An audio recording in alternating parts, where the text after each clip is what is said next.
How did American slavery differ from earlier slave societies in other parts of the world?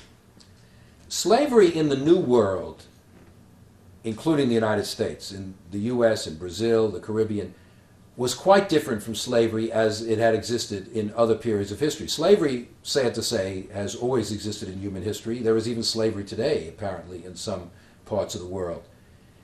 Slavery traditionally had been basically a household institution. That is, the average owner would have one or two slaves, would work in the home or maybe in the fields with the owner. And very often there was very little physical difference between slave. In Africa there was slavery, but there was no physical difference. They were all Africans. In the Roman Empire, white people were slaves in the Roman Empire. But in the United States, slavery had two characteristics which made it very different. One, it was plantation slavery. It was based on a large-scale agricultural unit producing goods for the world market.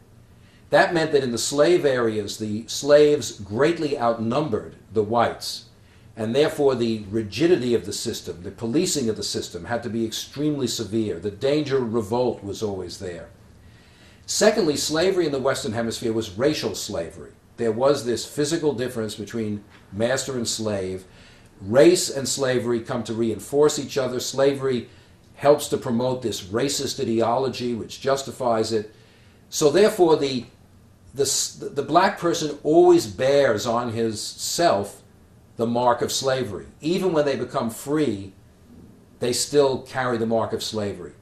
In the Roman Empire, when a slave became free, they just melt into the society. You don't know who's an ex-slave. In Africa, a slave could marry into a free society and become free, and they don't look any different from anyone else.